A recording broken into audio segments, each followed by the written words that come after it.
শেখ হাসিনা যেভাবে এদেশের তারুণ্য শূন্য করতে চেয়েছিলেন, শৈশব শূন্য করতে চেয়েছিলেন, বহু তরুণের, বহু যুবকের, বহু শিশুর একই কায়দায় ইহুদিবাদী ইসরায়েল ফিলিস্তিনি শিশুদের শৈশব শূন্য করেছে।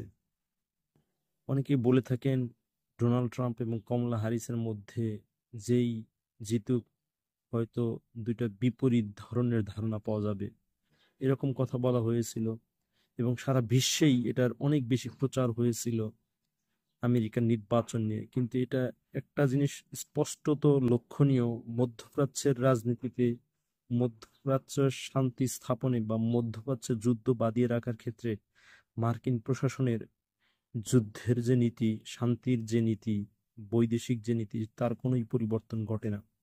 আপনি ট্রাম্প আসবে বা কমলা হ্যারিস যদি আসতো, সেই ক্ষেত্রেও দেখতেন যে ফিলিস্তিনে যে বোমা বর্ষণ অবিরত চলছে সেটা কন্টিনিউ থাকতো, কিংবা আপনার ত্রাণ সরবরাহ কাজে যে বাধা সেটা কন্টিনিউ থাকতো, কিংবা যারা আহত হয়েছেন তাদের যে মেডিকেলাইজেশন করা, মেডিকেল অ্যাটেনশন নেওয়ার দরকার ছিল, সেগুলোও ক্ষেত্রে বাধাপ্রাপ্ত হতো।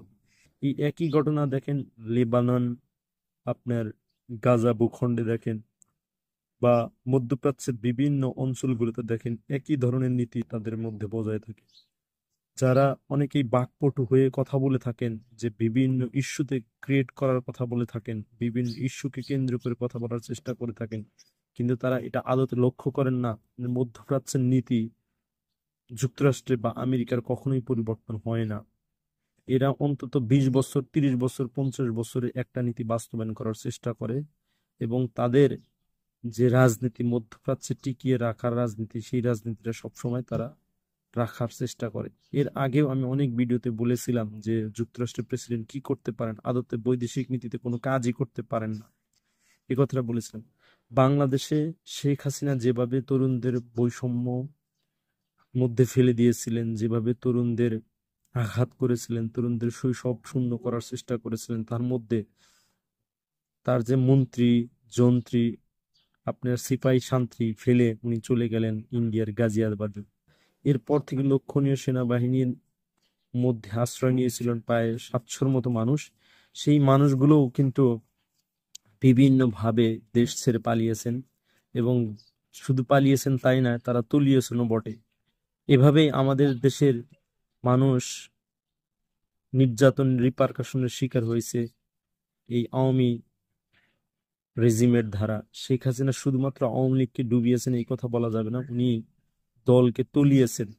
এই দলের বিভিন্ন নেতা, মন্ত্রী, যন্ত্রী, সেলা চামুন্ডা সেলারা বিভিন্নভাবে বিভিন্ন সুযোগ সুবিধা নিয়েছেন, সেই সুযোগ সুবিধা আজও অব্যাহত হয়েছেন।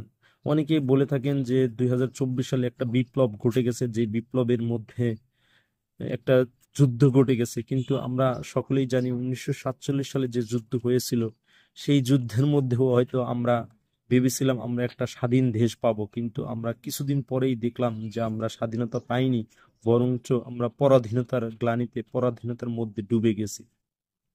এই একইভাবে 1971 সালেও আমরা মনে করেছিলাম যে আমরা খুব সুন্দর স্বাধীনতা পেয়েছি, আমরা স্বাধীনতার স্বাদ ভোগ করব, কিন্তু দেখেন স্বাধীনতার পরেও আমাদের বিশিষ্ট মুক্তিযোদ্ধারা কিভাবে বিহারি অভিযোগ দিয়ে মানুষকে বেনোট দিয়ে স্টেডিয়ামের ভিতরে হত্যা করেছেন, সেগুলোর বিচার কিন্তু আজ পর্যন্ত হয়নি। অনেক মামলা হয়, কিন্তু মামলার কার্যক্রম সুন্দরভাবে পরিস্ফুটিত হয় না, কার্যক্রম সুন্দরভাবে শেষ হয় না।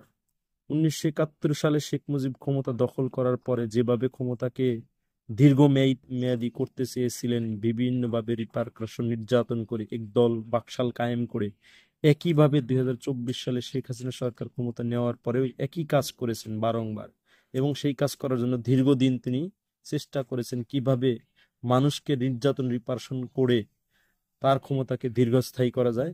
উনি যদি সুন্দরভাবে নির্বাচন দিতেন, তাহলে কিন্তু এইভাবে বিপ্লব সংগঠিত হতো না, এইভাবে একটা সহিংস আন্দোলনের মধ্য দিয়ে সরকারের পতন হতো না, এটাই আমরা জানি। সুতরাং যেই বিপ্লব বা যে স্বাধীনতা আমরা অর্জন করেছি, সেই বিপ্লব বা স্বাধীনতাকে আমাদের যে কোনো মূল্যেই টেকসই করতে হবে, এবং জনগণের অধিকার জনগণের কাছে ফিরিয়ে দিতে হবে, এবং সুন্দর, সুস্পষ্ট, ডেমোক্রেটিক ওয়েতে একটা নির্বাচন দিতে হবে, যে নির্বাচনের মাধ্যমে যোগ্য নেতা আমরা খুঁজে পাবো এবং আমাদের দেশ সুচারুভাবে পরিচালিত হবে, যোগ্য নেতার দ্বারাই পরিচালিত হবে বলে আমরা বিশ্বাস করি। সুতরাং আসুন আমরা সকলেই অন্যায়ের বিরুদ্ধে রুখে দাঁড়াই এবং সত্যিকার রাজনৈতিক নেতা নির্বাচিত করার চেষ্টা করি। আমরা যে উদ্দেশ্য নিয়ে বিপ্লব সংগঠিত করেছিলাম, বাংলাদেশ 2 অর্জন করেছি, সেই বিপ্লবকে আমরা জিয়ে রাখি এবং সেই বিপ্লবের আদর্শ আমাদের সমাজ এবং দেশের মধ্যে ছড়িয়ে দেই।